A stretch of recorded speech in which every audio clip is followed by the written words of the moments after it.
Hello everyone, today I'm here to talk to you about our topic in Cultivate Access about communication and how we learn to communicate better. So some of the tips that I have are what we're going to talk about here in a minute, but first I want to talk about communication in general.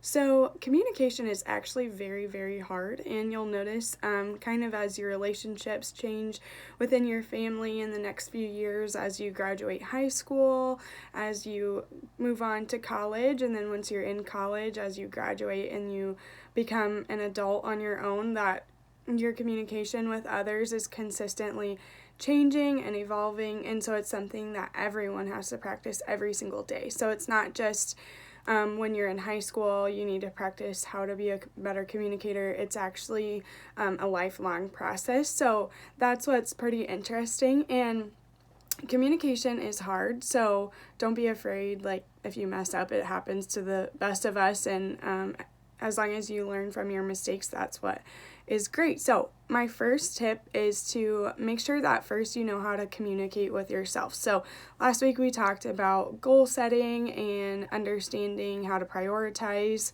and just kind of what you're capable of in general.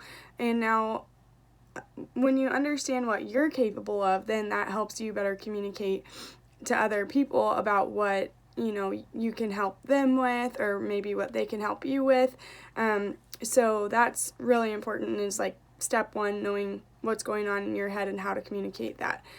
The second thing is, when you're having a conversation with someone, to make sure that you're genuinely listening to them. So in our generation, we are distracted by phones and tablets and TV and music and just kind of the media in general. So making sure that you're really putting those media devices down and really focusing on your conversation, that'll help your communication, because your conversations will actually be a lot more efficient, because you'll be comprehending what the other person is saying, and you're also going to be able to really just kind of put everything into context a lot faster, versus if you were distracted, that's not going to help you at all. And then also understanding that who you're having a discussion with, like that person, their time is valuable and their presence in your life is important. Whether it's someone in the future who works for you, or someone who you're working with currently, you don't have to see eye to eye on everything, but just understanding that them spending time with you, having a conversation in communication, is super important, in that they could be spending their time doing something else. So just kind of making sure that you are understanding, time is a very valuable thing. Not to mention that every work dynamic and personal dynamic relationship is going to be different. So you're going to need to communicate differently with different people. I know in school, in high school, we talked about, are we visual learners or auditory learners or hands-on learners, or there's all sorts of different options. So there are people who prefer to communicate in one method or another. So yesterday, for example, I talked to a lady. I prefer to communicate by calling and talking to someone on the phone. It makes things a lot more simple. Sometimes there are things when you have to keep a record of something, so you do need to email. And she said, oh, well, the reason I'm getting back to you a week later is because I prefer to communicate by email. And I'm like, oh, okay, well, that's how we're going to communicate from now on, because that's how she prefers to communicate. It kind of makes things a little bit more easy. Now, when you're in a relationship, so your parents, or someday if you get into a personal relationship, it's important to really get to understand how that the other people prefer to communicate, as well as how you prefer to communicate, and blend those two styles. So for example, if your mom prefers to communicate by seeing you in person, and then you prefer to communicate by talking on the phone, well, when you're in college, you could communicate over FaceTime, for example. So you're talking face to face, but you're talking over the phone. And say if your dad or your mom prefers to communicate by email or text, and you prefer to communicate by phone, just say, hey, mom or dad, maybe can we call each other on Sundays and let's text the rest of the week? So just kind of getting to understand those things before you come to college will help you a lot. And then after college, it's important to continue to practice those things as well.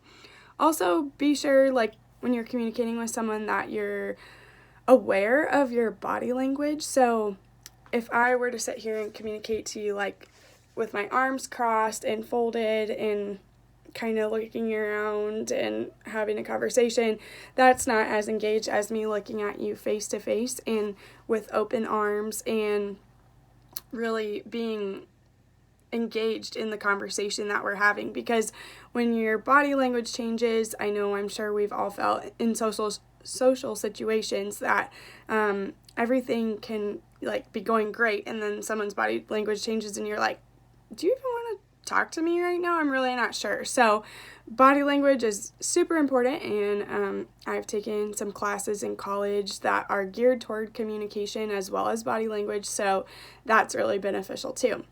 And also, when it comes to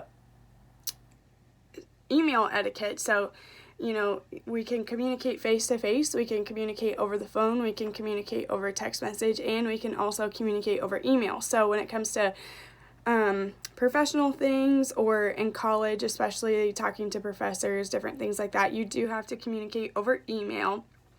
And there's just a few things about email etiquette that is really important. And so Cultivate Access is a great time to be practicing this email etiquette. So basically, when you're looking to send an email, go ahead and write the subject right away. So you never really want to forget the subject, because if you're talking to someone who is super important, say you wanted to get a job and you wanted to interview with a specific company, then you're going to want to write that subject line right away, just to ensure that you don't forget it, because it's really important. If you don't have a subject line, your email is probably either going to get skipped over or deleted. So subject line is key. Ensuring that you're sending the email to the correct person is also key. So, before you hit send, you definitely need to check through your entire message, both for grammar and punctuation and different things like that, but also to ensure that you're sending it to the right person, because you really don't want to send an email, say if you have two people named Jordan, for example, in your email, and you send it to Jordan Smith instead of Jordan Bothern, well, then you just wasted your time, first of all, because the other person is not going to know what you're talking about, and then second of all, especially when it comes to professional things, ensuring that you are emailing the correct person is very important, because you don't want to send a message to someone that shouldn't be reading the message, or, just different things that you just don't want to happen.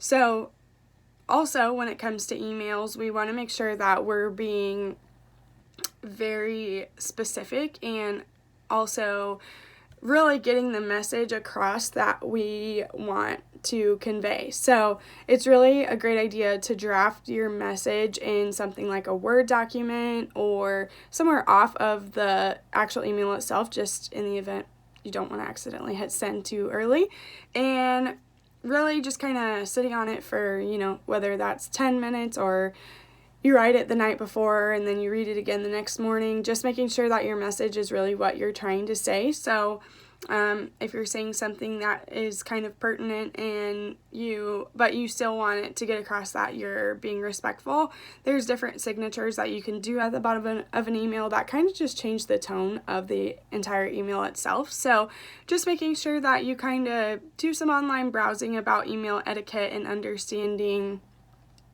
how that works and what are some different, terms and vocabulary that you can use. And then also, there are times when you just really need to, if you're, say, angry at someone and you need to communicate with them afterwards. So in workplace settings, or even in school, you'll be put on teams and, there's an instance where maybe you don't like someone on the team, such as like you don't like their work ethic, or you're at work and maybe there's just someone who's really blunt and straight to the point all the time, and you prefer to communicate in a way that is maybe less blunt, or you prefer to really sit down and talk about things in a quieter setting versus as soon as you're working together discussing everything right then. So just making sure that you think before you speak, so that you're thinking about what is the message that I'm trying to convey? What do I need to tell them?